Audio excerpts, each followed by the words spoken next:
ubu rero murimo murasogongera, niyo etape iriho. Vuba bidatinze tugiye kugera mu cyerekezo noneho cyo kudandabirana. Umuntu ajya kubwira ijambo usange ni umupfumu kandi musengana. Umuntu akubwira uburyo atemera umwuka w'ubuhanuzi. Umuntu akubwira uburyo itorero mu madini yose Imana ihafite iki? Umugeni. Narangiza akubwira ati iki kidini cyacu kibishye gutya, ubona ari Imana icungiraho. Umureba umubaza uti ni wowe bivuze, akubwira ati ndeba ni njye, utagira ngo ndibeshye. Kubera iki? Ubu tugiye kugeraho kudandabirana.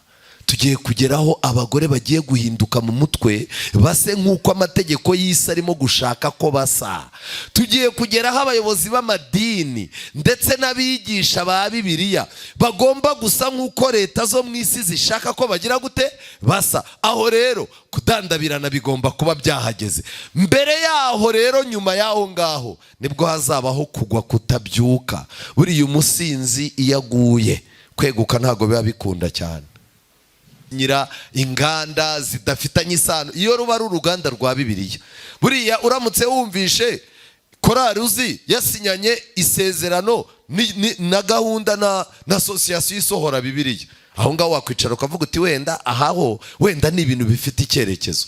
Icyo nagira ngo mbabwire rero ngiki, Babuloni ubu ngubu turi mu gihe cyo gusogongera. Mu ndirimbo mwirirwa mureba ku mateleviziyo, muri ibi bibwirizwa biri ku mateleviziyo, ujya kubona ukabona muri utu tuntu tw'amaudio umuntu akoherereza ukajya kubona. Reka ngire ikintu mbabwira, Bibiliya yavuze ko Babuloni ifite ibintu bibiri bikomeye. Ifite ibisiga bibi kandi bigeze gute byangwa, ariko ibyo bisiga nibyo bishinzwe kugurukana ubutumwa bwayo.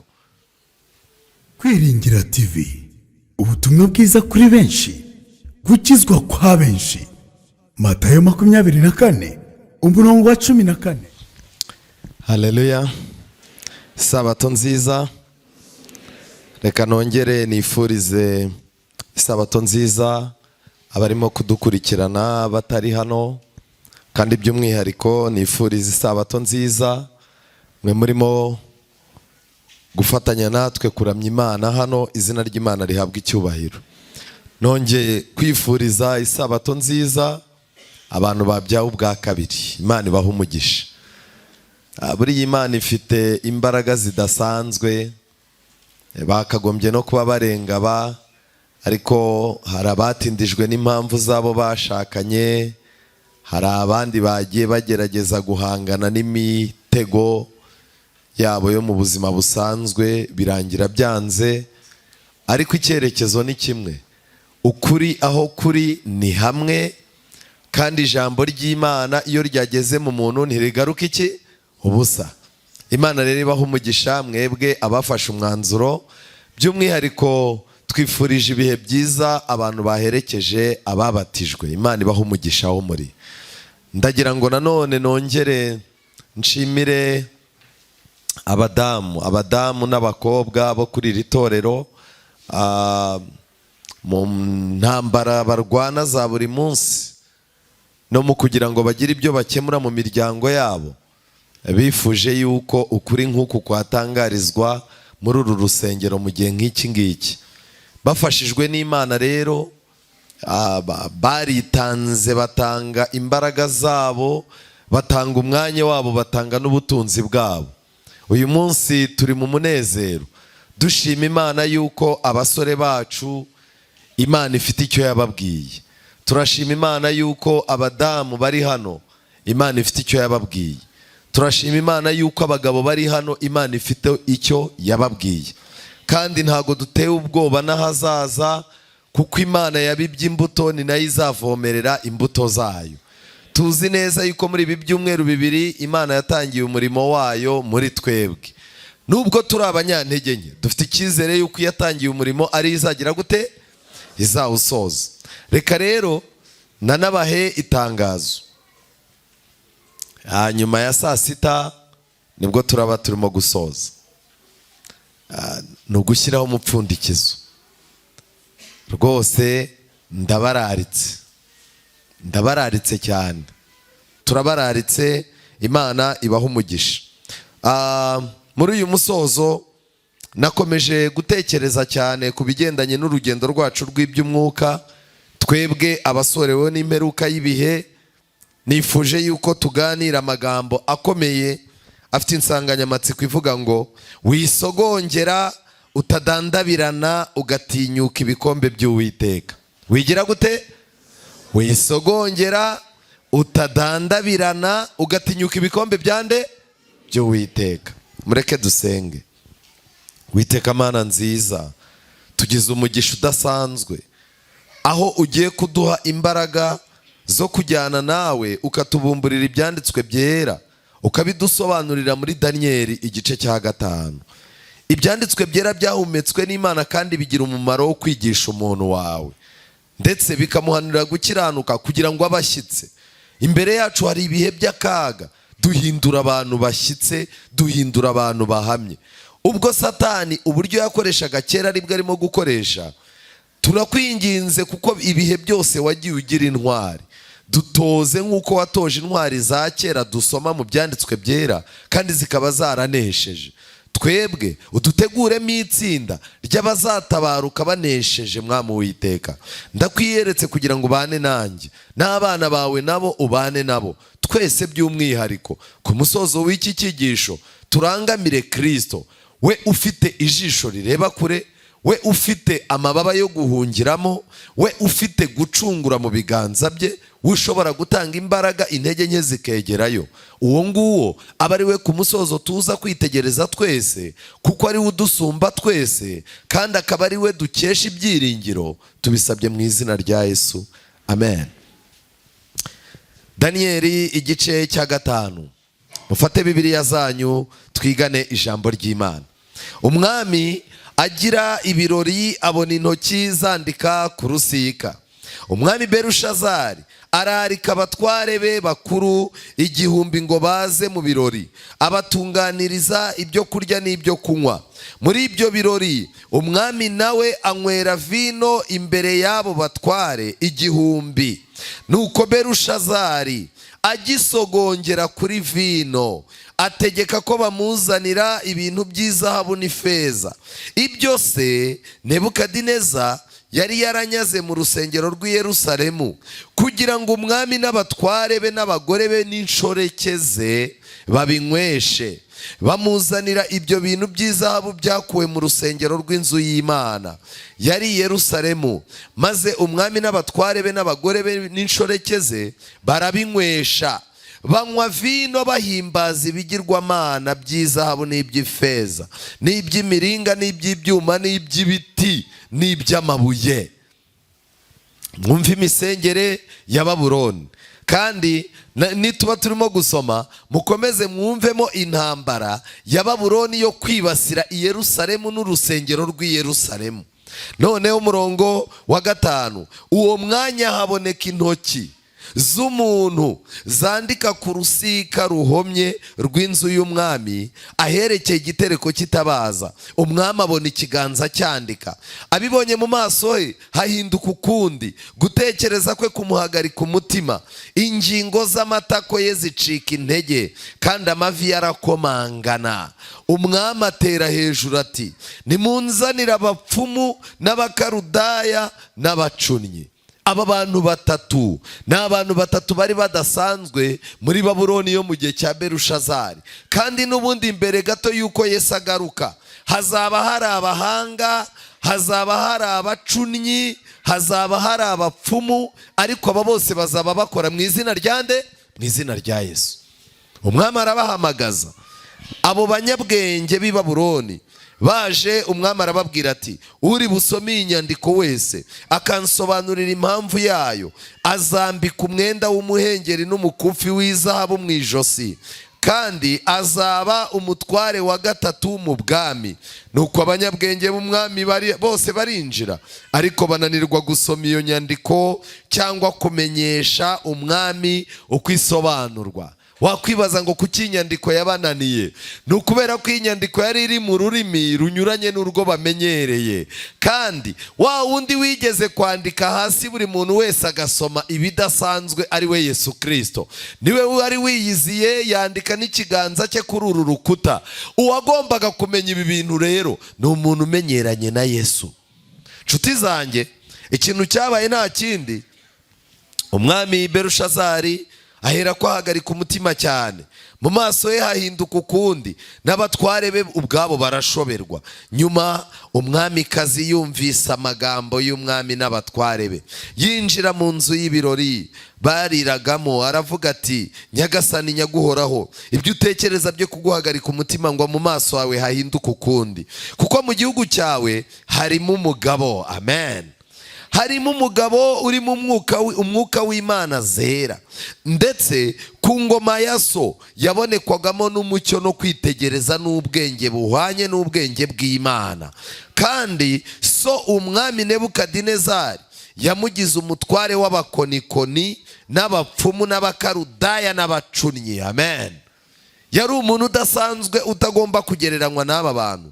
12, kuko muri uwo mugabo Daniyeli uw'umwami yahimbye Beluteshazari habonetsemo umwuka mwiza no kwitegereza.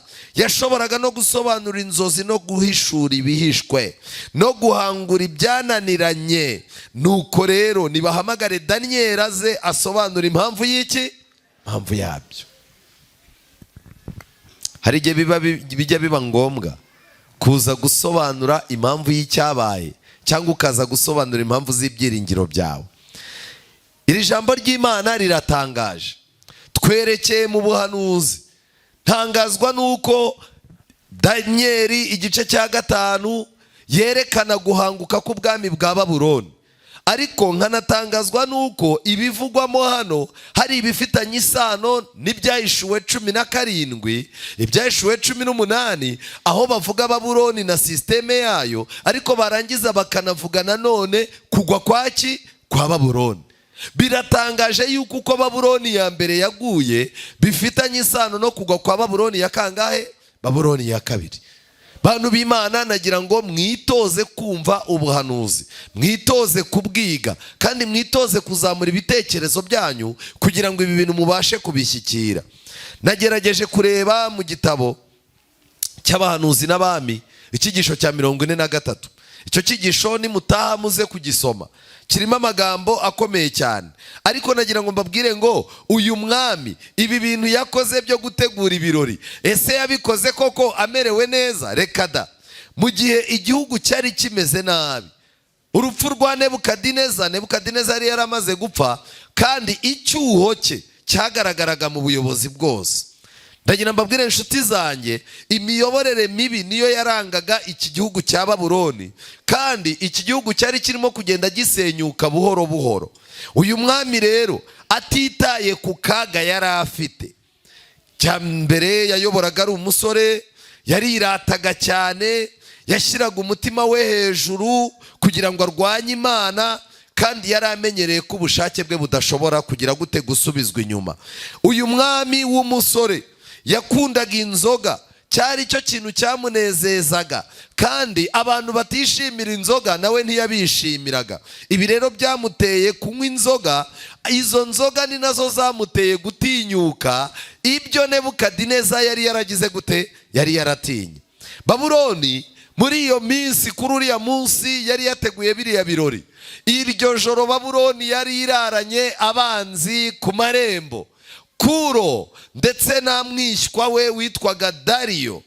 Aba bantu bari bazanye ingabo, ndetse bari bamaze gufata umugezi witwa Ufurate. Uwo mugezi bari bamaze kuwuyobya, amazi yose barayohereza ahantu hari haragiye hakurwa amatafari ya kera. Kubw'ibyo rero abantu baragiye bizera umutekano udahari. Ibi ni ibimenyetso byerekana uko isi izaba imeze mbere gato yuko Yesu agaruka. Abantu baziringira ko bafite umutekano, ndetse ababwiriza bazaza bizeza abantu umutekano, abayobozi b'amadini bazizeza abantu umutekano, na leta zo mu isi zizizeza abantu umutekano, ariko mu by'ukuri nta mutekano uzaba ugize gute, uzaba uriho. Amazi barayayobeje. Umwami yicarana n'abasirikare, abajyanama bakuru b'igihugu bari baraho, bari bahamagaje abagore, ariko n'umuntu ufite umugore w'inshoreke yaramuhamagaraga. Ibirori rero biba biratangiye, abagabo bari 1000 utabarema abagore n'inshoreke zabo. Baricaye rero mu birori. Bibiliya umurongo wa 2 iravuga ngo nuko Berushazari akigira gute? Agisogongera. Buriya Bibiliya iravuga ngo vino n'umukobanyi inzoga zigira gute? Zirakubaganisha. Kimwe mu bintu bikomeye Satani agomba gukoresha abategereje kugaruka kwa Yesu mu kigeragezo cya nyuma, nk'uko imbere yabo hari itegeko ry'icyumweru bazahangana naryo, ni nako bazahangana n'ikintu cyitwa inzoga. Kuki mutajya mwibaza impamvu ari twe dusabwa cyane gutanga amaraso yo gufasha? Nuko temperance ifite ikintu kidasanzwe yakoze mu maraso yacu. Kubw'ibyo rero ni ishyanga ritegereje kugaruka kwa Yesu, niryo ryonyine ridafite ubusinzi buri mu maraso. Nasomye amagambo yuko umubyeyi w'umusinzi mu maraso ye, mu byaha umwana hinjiramo iruba rye, kandi hakinjiramo umutima wo kujahagurika kwe, hakinjiramo no gushyuhirana k'ubusambanyi. Umuntu unywa inzoga abiraga abana nk'uko umuntu usambana abiraga abana. Mu maraso agenda mu bana bawe y'ibyo bintu bikora, ayo maraso baba barimo kuzengurukana nayo. Niyo mpamvu ntuzashake kubwira Imana ngo urashaka kubyara umwana umeze nkawe. Jya ubwira Imana uti Imana mfasha, umpa amahirwe yo kugira ngo nzabyare umwana utameze nkande nkanjye. Wakubwira ibintu bikugendamo. Uyu mwami arangije akimara gusogongera kuri vino, amaze gusogongera aratinyuka, ategeka ko bamuzanira ibintu by'izahabu n'ifeza. Uyu munsi mu gitabo cya Daniel n'ibyahishuwe havuga yuko wari ufitanye isano n'intsinzi Babuloni yari yaragezeho, kandi kimwe mu bintu byagomba kugaragaza intsinzi ni ugutinyuka gufata ibikombe by'Imana bakabizana, kuko ibyo bikombe nibyo byibutsaga intambara Nebukadineza yari yararwanye muri Daniel igice cya 1 umurongo wa 1. Nshuti zanjye, hari intambara ikomeye iri hagati ya Babuloni na Yerusalemu, kandi abantu b'injiji ntibashobora kuyibona. Uyu munsi icyari gikomeye cyabaye, habayeho igitero, baricara bizera umutekano. Ingabo uwo munsi zari zanyweye inzoga, abo ku minara bari banyweye inzoga bibagirwa gukinga.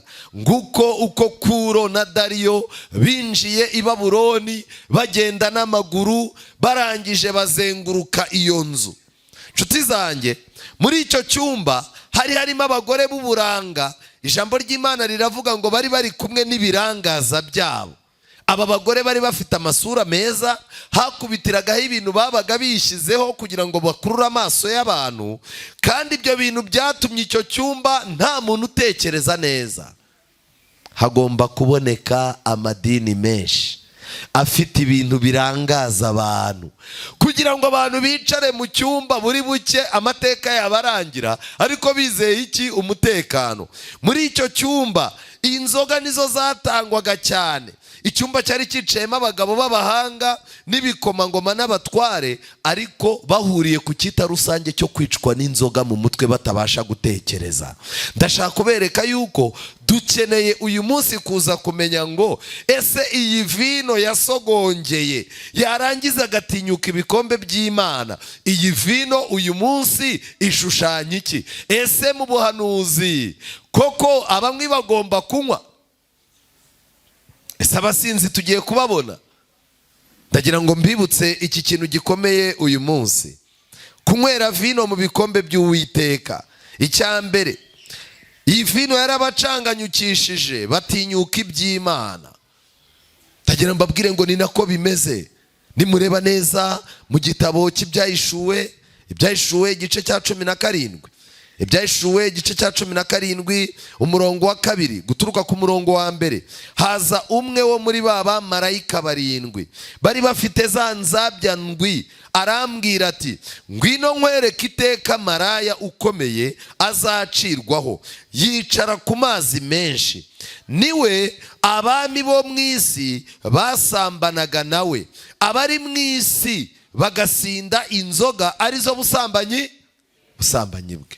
Bongeye kugaragaza noneho Babuloni y'iby'umwuka inyuranye na Babuloni yo mu gihe cyande cya Berushazari. Kandi nanone nk'uko Berushazari yahamagaye ibikomerezwa by'isi mu bwami bwe, abantu bari bakomeye bose Babuloni yategekaga isi yose, yarabahamagaye bose abicazaho abanyweshereza rimwe.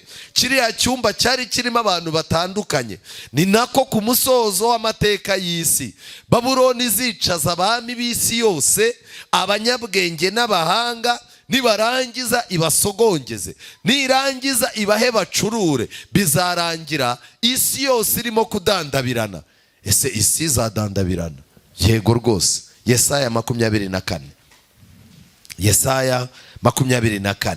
Ibi bintu bifitanye isano n'ahazaza hawe, ukwiye kubyitaho. Yesaya 24 umurongo wa 20. Isi izadandabirana nk'umusinzi, kandi izanyeganyezwa nk'ingando, igicumuro cyayo kizayiremerera, kandi izagwa yo kongera kugira gute? Iri jambo rivuga ngo isi izagwa yo kongera kubyuka rifitanye isano n'ijambo ryo mu Byahishuwe 18 rivuga ngo iraguye iki? Babuloni. Ubundi gusogongera niyo etape ya mbere y'ubusinzi. Umuntu arabanza agasogongera, yarangiza akakubwira ati ariko ndumva ko atarashya neza. Ukamubwira uti nta kibazo. Akakubwira ati subu wanteze iyi mitobe, ubi ni inzoga y'abagabo. Ukamubwira uti karahagije wirenzaho kandi. Iyi nzoga imaze guhura n'ubwonko neza rero. Ubwonko butuma umuntu atongera kugenda umurongo umwe, ahubwo umuntu atangira kugenda agira gute? Azunga muzunga, niko Bibiri yivuga. Umuntu aratangira akazaza yikoza hariya. Ejo bundi nagiye kubona nari intashye, mbona umuntu wasinze yari arimo kugenda nk'uko waba urimo kuva hano ugenda gutya. Arangije aritega arazenguruka, aragenda ahita yegama ku kibambazi. Amaze kwegama ku kibambazi ayoberwaho yaragize gute? Ayoberwaho yaragiye, arabanza ashyira ubwenge ku gihe. Urumva imodoka nari ndimo yari icanye amatara yararagabanyije, kuko buriya umuntu watangiye kunywa inzoga wasinze azirana n'urumuri. Arangije mbona arongeye yishizemo ibintu by'ibibaraga, abarongeye noneho ahise agenda. Noneho rero hari ukuntu umuntu wasinze ahita yigira seriye, agatavuga ati wahatagira n'umuntu ubibona. Niko uzajya kubona ubone yirebesheje nk'uri seriye, aragiye, ariko n'ubundi ujya kubona ukabona arongeye azunze muzunga. Etape ya 3 rero y'inzoga zigeraho amava akanga, umugongo ukanga, umusinzi akiyicarira hamwe. Iyo yicariye hamwe rero ibintu ni bitatu. Inzu ye nitazenguruka ngo izihamusange, iramaze.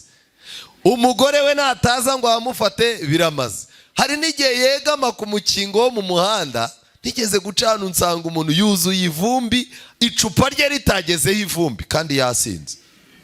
Icyo rero nagira mbabwire ngiki, etape ya mbere ni ugusogongera.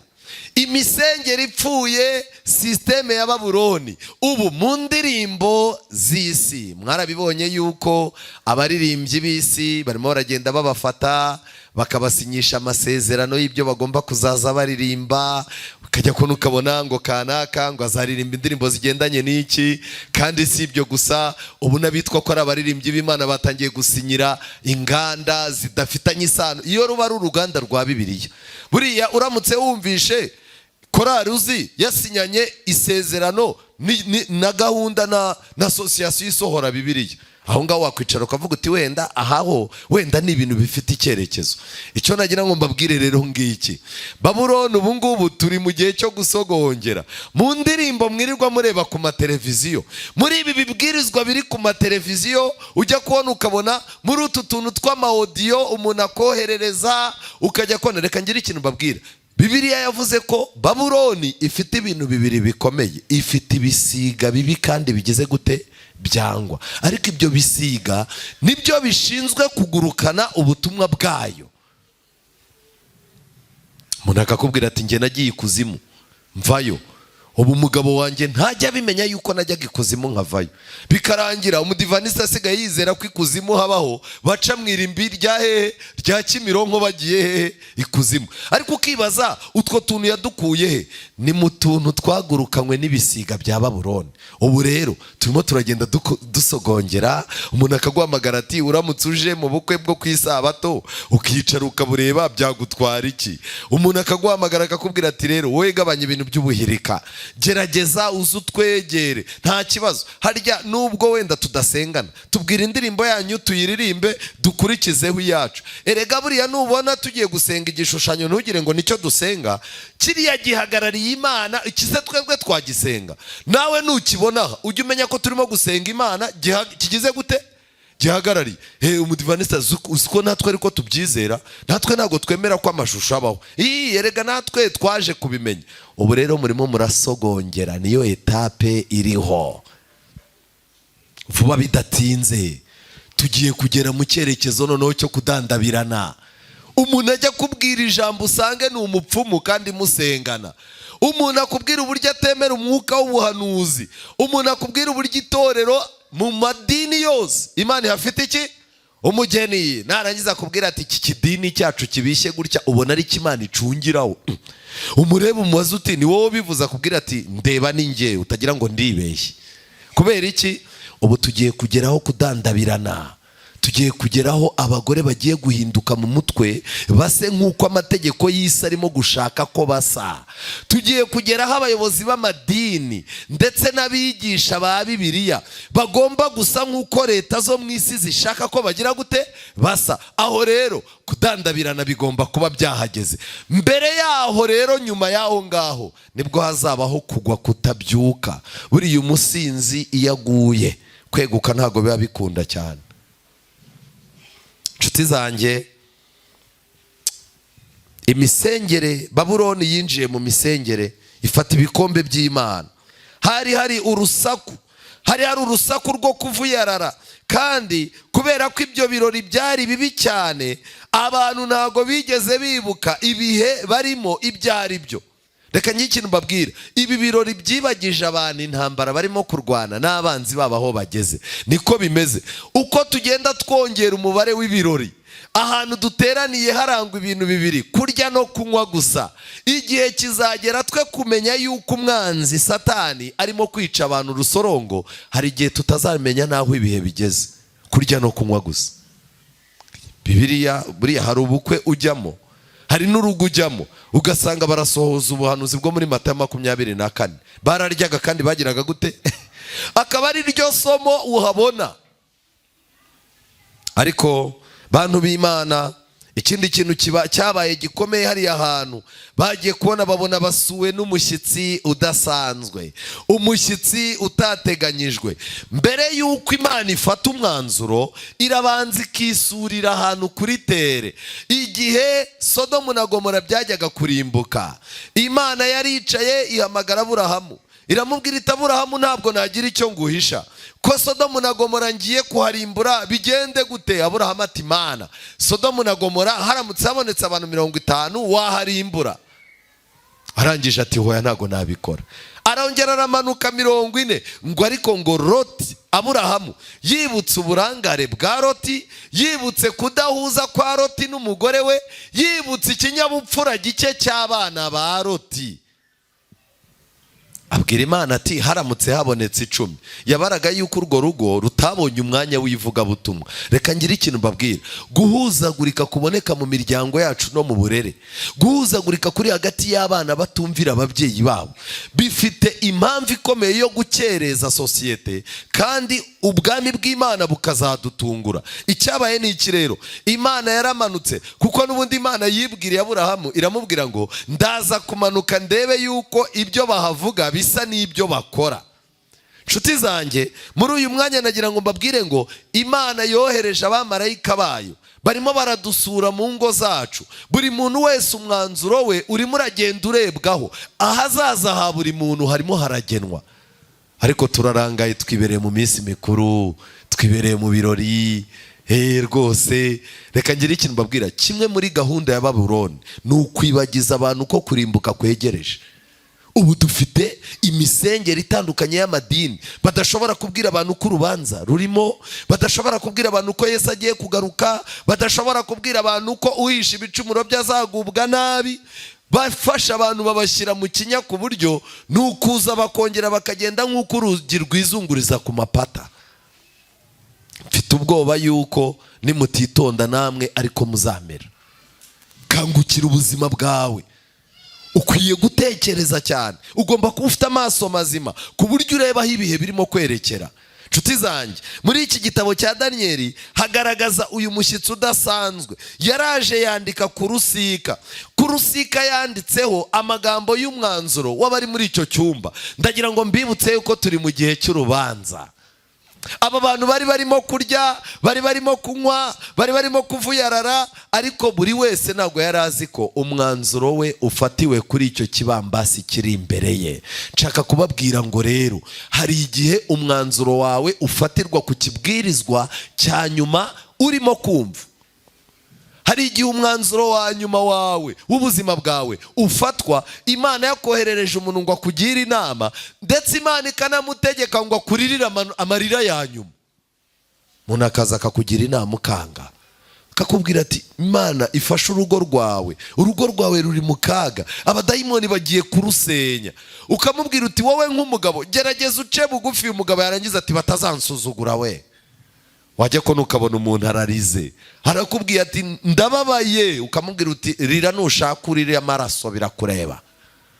Ariko akabariza amarira aheruka. Ukwiye kumenya yuko hazaza hawe hari abashyitsi badasanzwe barimo kumanukira mu ngo zacu, hari abashyitsi badasanzwe barimo kumanukira mu materaniro, hari abashyitsi badasanzwe barimo kuza kudusura ku kazi, bakareba koko niba turi abagabo biteguye ibihe by'akaga biri imbere.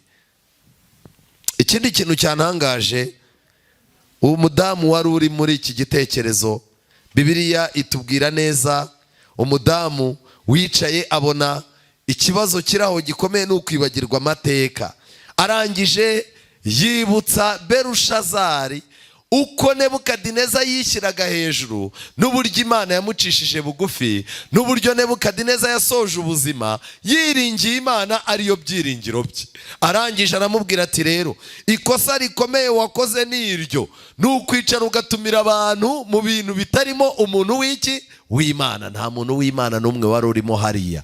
Iryo rikaba isomo ryiza. Nimubona Daniyeli kumuzana, bamukuye ahantu kure cyane, baramugarura baramuzana, baramubwira bati rero urabireba ute? Daniyeli ngo ahageze arebye uko bameze mu maso, abona ibimenyetso by'uko abo bantu nta mwuka w'Imana n'umwuka w'inginga bamaze kuwurekura. Arebye ku kibambasi ahita amenya ko Imana yacishijemo akarongo. Ariko Daniyeli aravuga ati n'ubundi ntabwo nabura kuvuga ibyo ngomba kugira gute ibyo ngomba kuvuga. Ikintu gikomeye ni iki rero, kuki Daniyeli yari ari mu gihugu ariko atari muri icyo cyumba? Iri ni isomo ryiza ryo kuba mu isi ariko utari uw'isi. Mwirinde uko twinjira mu bihe bya gihanuzi, mwirinde kwijandika mu bintu byose, kuko ushobora kuzisanga mu itsinda ry'abantu barangiriweho n'imbabazi. Ushobora kuzisanga mu itsinda Imana izacishaho umurongo yuko muri abo bantu nta muntu n'umwe usigaranye agakiza. Itonde cyane. Daniyeli ntago yari ahari. Uyu Daniyeli kubera icyo atari ahari, yari asanzwe afite ibindi bikombe anyweramo. Nshuti zanjye, nagira nkubwire ngo niba waranywereye ku gikombe cy'Imana, Imana ikakwigisha ukuri kwayo, ntabwo uzanywera ku gikombe cy'umugore mu Byahishuriwe 17 ari we Babuloni. Wakwibaza ngo kubera iki? Tujyane muri Bibiliya zanyu. Zaburi y'113. Zaburi 113, ndaza gusoma umurongo wa 13. Zaburi 116 umurongo wa 13. 116 umurongo wa 13. Bibiliya iravuga ngo 12, ibyiza Uwiteka yangiriye byose ndabimwitura iki? Umurongo wa 13, nzakira igikombe cy'agakiza nambaza izina ry'Uwiteka. Amen. Kubw'ibyo rero umuntu wagize amahirwe yo kwakira igikombe cy'agakiza yarangiza akakinywaho, Imana ntizemera yuko uwo muntu anywa ku gikombe cy'izahabu ariko cyuzuyemo imyanda n'ibizira cy'umugore mu Byahishuriwe 17. Ariko amahanga agomba kunywa agasinda, amadini agomba kunywa agasinda, abami bo mu isi bazanywa basinde. None se ibi bintu birerekera he? Niki cyatumye Daniyeli atamera nk'abandi? Niki cyafashije Daniyeli kutagera hano? Niki cyatumye Daniyeli ahageze atarigeze yifatanya nabo muri ibi bintu bibi? Daniyeli yari afite ibintu bitatu byamufashije mu buzima bwe bwa buri munsi. Ikintu cya mbere, Daniyeli mubyibuke neza, yirinze kwifatanya n'ameza y'i Babuloni kuva ahageze. Yatangiye yirinda utuntu duto, utwo tuntu duto tugenda tumuha imbaraga zo guhangana n'ibintu binini. Nshaka kubabwira mwebwe ababyawe ubwa kabiri, uko wimenyereza guhangana n'utuntu duto, uko Imana igenda ikurekesha utuntu duto, uba uri umukandida mwiza wo kuzagenda ureka ibintu binini. Kandi n'iki kigaragaza ko umuntu yasubiye inyuma? Nuko twa tuntu duto Imana yahereyeyo imuha kunesha, turongera tugatangira tukazatugira gute? Tumunesha. Kiba ari ikimenyetso cyo gusubira inyuma.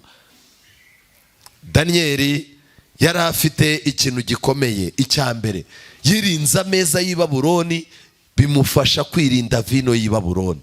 Kwirinda vino y'i Babuloni yabyongeyeho kwiyiriza ubusa, ndetse abyongeraho gusenga.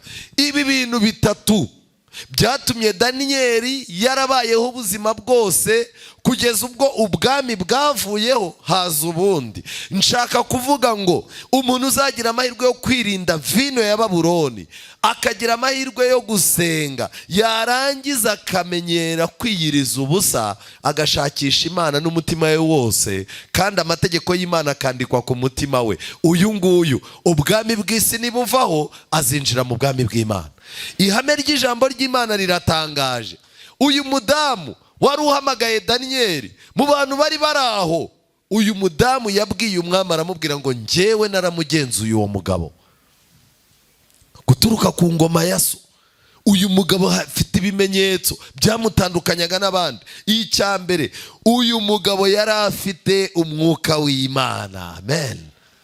Reka ngire ikintu mbabwira inshuti zanjye, uko umwuka w'Imana uzagenda ubura mu bantu, amadini azakora fotokopi y'umwuka w'Imana. Abantu bajye bikubita hasi, abantu basakuze, abantu nibarangiza.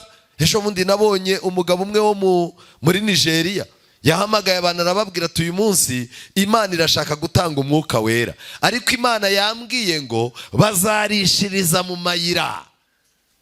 Abantu barangije barakanura, arebye hanze abona hari pasiparumu, arababwira ati mushoke, ibyatsi urarya biraba bingana n'umwuka. Muze kureba iyo video irahari. Umva, bahiye ibyatsi barabirya, ukibaza. Icyo nagira mbabwire ngiki, uko ubona ibimenyetso amadini abeshya ngo ni umwuka umanutse, kiriya ni ikimenyetso cyerekana ko bafite icyuho cyo kutagira umwuka w'Imana. Daniyeli yari afite umwuka w'Imana. Umuntu ufite umwuka w'Imana nta kintu azatwarwa n'ibi bihe bya gihanuzi bihindagurika. Icya kabiri, Daniyeli yari umuntu witegereza. Amen. Muri we hari harimo umwuka wo kwitegereza. Ugomba kuba umuntu witegereza, ukareba cyane ariko ukavuga amagambo make. Kubera iki? Umuntu utitegereza azaza yisanga yaguye mu mitego. Kwitegereza mvuga ni ukureba kure. Nimugerageze mumenye yuko ari abami bo mu isi barasinze, abayobozi b'amadini barasinze, ndetse no mu buzima busanzwe abantu barimo baragenda basinze. Kwitegereza rero nibyo bizafasha. Daniyeli yarahageze, nta bintu byinshi avuze, yitegereje abantu mu maso, yitegereje ibiri ku gikuta, ahita amenya yuko rwose ibintu byarangiye. Imana ikeneye abantu bafite umwuka wo kwitegereza mbere yuko basakuza bavuga. Icya gatatu, uyu mubyeyi yabonye muri Daniyeli, yamubonyemo ibintu bibiri bidasanzwe. Yamubonyemo gusobanura inzozi no guhishura ibihishwe. Ibi ni byo twita umwuka w'ubuhanuzi. Muri we i Babuloni hari abahanuzi benshi, hari abesikoro b'abakarudaya, hari abapfumu. Ariko nagira ngo mbabwire abo bantu bose nta n'umwe wari uzi yuko ingabo z'abamedi n'abaperesi zateye aho hantu. Ariko Daniyeli yari azi yuko akaga gahari. Ikimenyimenyi kibyerekana ni ikihe? Amaze gutanga amakuru, Imana yamweretse urugi asohokeramo, aho atari buhure n'abasirikare baje kwica abantu bari muri icyo cyumba. Daniyeli yaciye muri ruriya rugi, abaje kwica abantu bahita binjirira muri uru. Kubera iki? Yakoranaga n'Imana isegonda ku isegonda. Nk'uko Imana yakijije Daniyeli, icyumba yatangiyemo ubutumwa ntakigwanemo n'abandi, ngo ni nako Imana izazicira icyanzu ubwoko bwayo nibuba bukorana nayo isegonda ku isegonda. Nshuti zanjye, dukeneye kuba abantu b'Imana mu buryo budasanzwe. Ikindi kintu gikomeye Daniyeli bamubonyemo ni uko yahanguraga ibyananiranye. Ibintu byose byishyiriye hejuru kurwanya Imana. Pawulo niwe wabivuze. Daniyeli yarabifataga akabikubita hehe? Akabikubita hasi. Iki ni cyo bita ubutware. Turiho mu gihe gikomeye, tuzakomezaho kubaho mu gihe gikomeye, aho imbaraga zose z'isi zizishyirira hejuru kurwanya Imana, kurwanya umwana wayo no kurwanya ubwoko bwayo n'ijambo ryayo. Ariko dukwiye kuba turi abantu batari abanyabwoba. Nshuti zanjye, nihuta nagira mbabwire ikindi kintu gikomeye. Yari afite ibirenze abanyabwenge. Buri wese mu mitekerereze ye yabonye ububi bw'icyo kintu yari yakoze. Ndetse buri muntu wese ngo muri icyo cyumba ubuzima bwe bwabaye nka filime, abona kwihangana kw'Imana, uburyo Imana yagiye imwihanganira bica imbere ye, kuko Imana ntishobora kwemera ko umuntu arimbuka itabanje kumwereka imbaraga yakoresheje zose ngo imukize. Nshuti zanjye, nagira mbabwire ngo ni izihe mbaraga Imana itakoresheje ngo irinde ubuzima bwanjye nawe? Imana yakoresheje imbaraga nyinshi. Ntabwo kuba uriho ari uko udaturanye n'abagome, si uko udaturanye n'abarozi. Ntabwo kuba ufite akazi ari uko abandi bantu bagukunda bo mukorana. Ntabwo kuba aho utuye, kuba ukihatuye ari uko ufite umutekano w'abasekirite n'iki. Imana yagiye igukorera ibirenze ibyo wowe ushobora gutekereza. Ariko nibimara kunanirana, kwihana no kwiyegurira Imana byakunaniye, Imana izakwereka ko nta kitagize gute, nta kintu itakoze. Bantu b'Imana, nagira mbabwire ikintu gikomeye. Muri iki gitabo mfite hano cyitwa Ubutumwa Bwatoranijwe, volume ya 2, bagiye kutubwira inzoga. Ese koko amahanga arasinze? Page 75, icyigisho cyitwa Babuloni ivugwa mu Byahishuwe 18. Haranditswe ngo, mbega uburyo Satani yakwishimira kwamamara k'ubutumwa buvuga ko abantu Imana yaragije amategeko yayo ari bo ubu butumwa bwo muri iki gice bwerekejeho. Munega amatwi ikintu gikomeye, ngo mu bintu bizanezeza Satani ni uko uzabona abantu bakomeza amategeko y'Imana bafite guhamya kwa Yesu. Hahagurutse abantu batunga urutoki itorero ry'Imana yuko ari ryo ryahindutse iki? Babuloni. Ngo Satani yanezezwa n'abo bantu. None nagira ngo mbabaze, muri iyi minsi Satani arishimye ntiyishimye? Arishimye. Kubera iki? Umuntu araza akakubwira ati rero idini ry'ukuri naryo ryabaye Babuloni. Ukamaze uti gute se? Ati none se, ati mfite impamvu iyi niyi, impamvu iyi niyi. Rero ntago rwose nzagaruka gusenga hariya. Yego nubwo mufite isabato, ariko babaye Babuloni. Usigaye ubona harimo abadamu baza bambaye nabi. Ninde wakubwiye ko abadamu kuba baje bambaye nabi bihindura idini Babuloni? Ninde wakubwiye ko kuba mu bapasteri habonetsemo umupasteri w'umucanshuro, cyangwa se hakabonekamo umupasitoro watumwe na Roma? Biranashoboka. Ninde wakubwiye ko icyo gihindura itorero Babuloni? ninde wakubwiye ko kuba aho usengera bashobora kwicara ukabona hari ubutumwa butakibwirizwa, ubutumwa bw'amareka batatu, ubutumwa bw'urubanza, ukabona abantu bamwe barabwiriza utubwirizwa tworoheje two kugira ngo babasige amavuta basinzire neza. Ibyo nabyo ubwabyo ntabwo byatuma itorero riba iki? Babuloni. Satani azanezezwa no kubona abantu bamamaza ko ubutumwa bwa Babuloni buba bwerekeje ku itorero risigaye rikomeza amategeko 10 y'Imana. Mu ntege amatwi rero, inzoga ya Babuloni ni ukwerereza isabato y'ikinyoma ikarutishwa isabato y'Uwiteka Yehova. Ngicyo inzoga ya Babuloni. Icya mbere ni ugufata icyumweru ukagisimbuza iki? Isabato. Ukicara ukavuga ngo rero buriya nanjye icyumweru ni isabato yanjye nta kibazo. Icyo ubwacyo iyo ni inzoga ya mbere ya Babuloni. None nagira ngo mbabaze, inzoga yo kwitiranya isabato n'icyumweru nacyo bakacyita isabato, abantu barayinyweye ntibayinyweye? Barasogongeye ntibasogongeye? Iki ni ikibazo cya mbere. Inzoga ya Babuloni ni ukwerereza isabato y'ikinyoma ikarutishwa isabato y'Uwiteka Yehova yahaye umugisha kandi akayereza umuntu. Izo nzoga kandi ni inyigisho zivuga kudapfa k'ubugingo, inyigisho zivuga yuko umuntu yapfuye aba adapfuye. Mu gitabo cy'intambara ikomeye umuntu umwe yigeze kwigisha, abeshya abantu arababwira ngo Amunoni ngo nubwo ngo yari umusambanyi, ngo akaba umuntu mubi cyane, ngo ndetse bakaba baramukubise ngo yarapfuye, ngo uwo muntu ngo yagiye kubona ngo abona ngo Amunoni ngo ari mu ijuru ngo ku Mana ngo amerewe neza. Ni ukuvuga ngo rero izo ni inyigisho z'ibinyoma zerekana ko hari ibintu amadini ashobora gukorera abantu bapfuye akabahindurira ibyo basize badatunganyije. Iyo ni inzira ya Babuloni yo kubona amafaranga. Ubundi Babuloni icuruza iki kugira ngo ibone amafaranga? Icya mbere, Babuloni icuruza ibintu by'amanyanga ikabyita ibikoresho by'iyobokamana.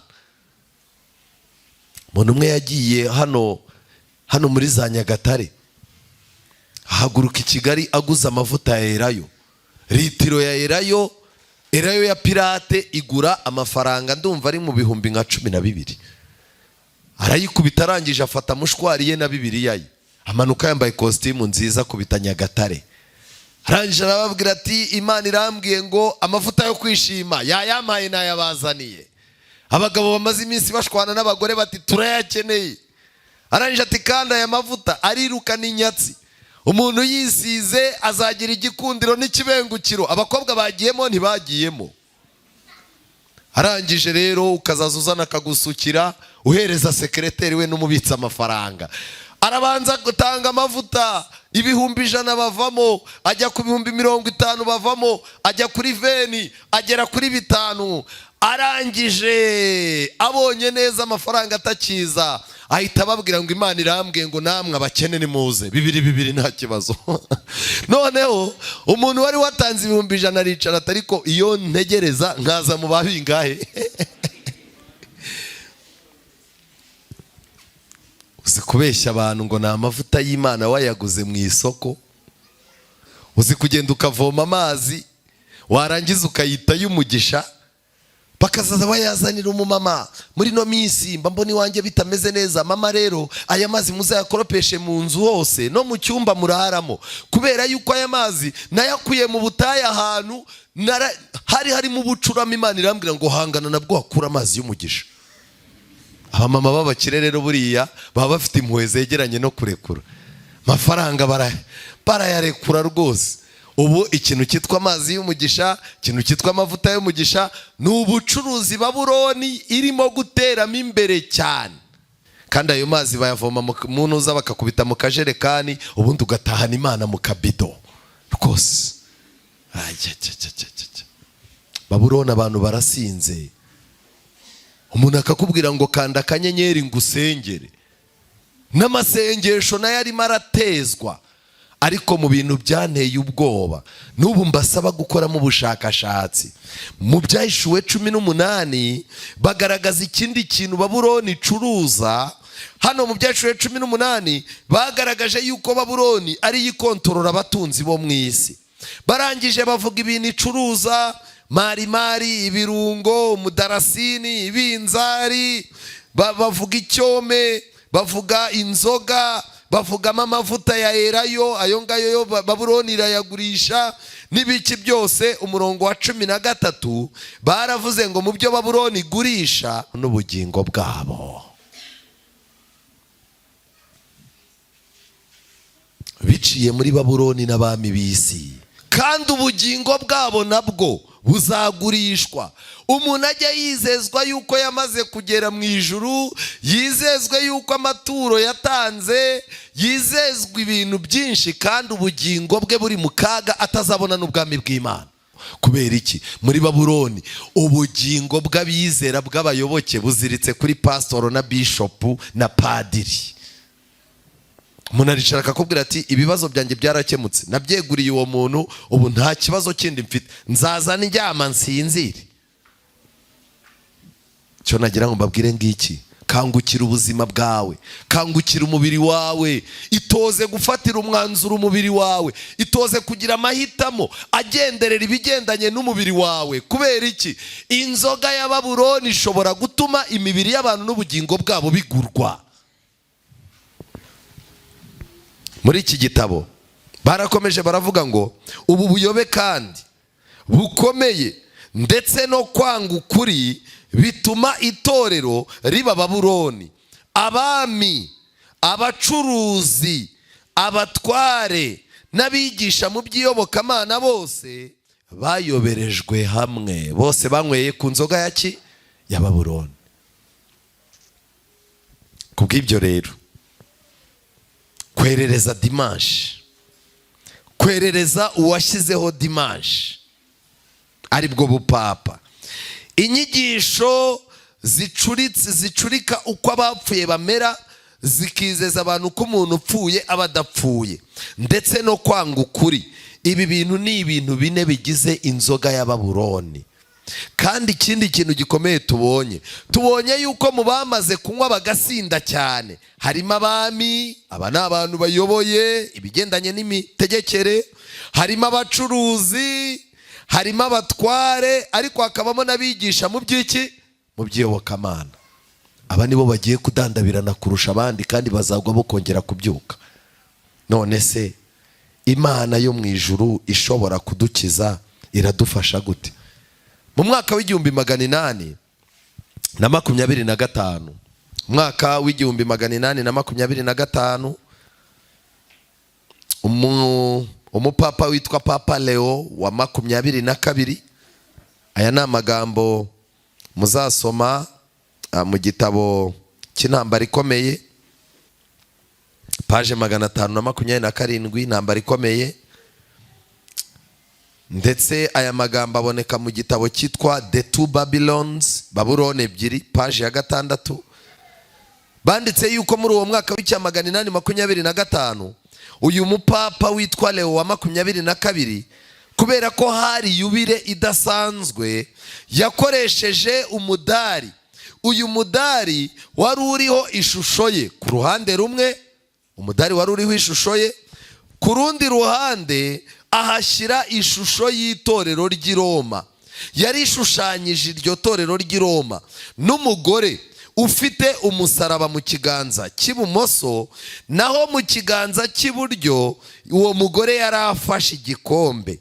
Hejuru y'uwo mugore ufashe igikombe, uyu mupapa yategetse ko bandikaho amagambo avuga ngo Sedet Super Universum, bisobanura ngo isi yose ni intebe ye.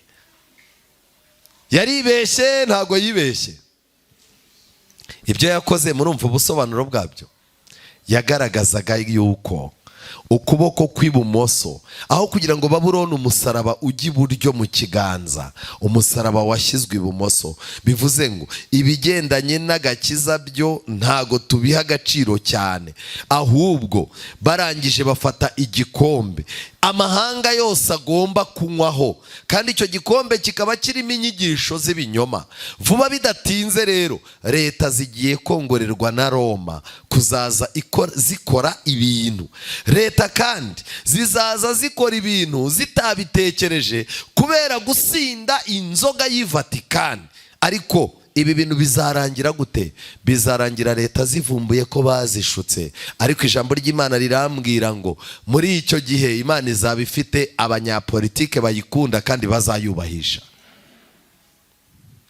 Aya ni amagambo akakaye. Ngaho turi, rinda umutima wawe, rinda umubiri wawe, rinda intekerezo zawe gutega amatwi ibibonetse byose, rinda amaso yawe kureba ibintu bibonetse byose, rinda ikibuno cyawe kwicara ahantu habonetse hose, rinda ikirenge cyawe kujya mu iteraniro ribonetse ryose, rinda amarangamutima yawe gutwarwa n'ikintu cyahuruwe n'abantu kibonetse cyose, rinda ahazaza hawe n'urugo rwawe gutwarwa n'umurengwe ubonetse wose.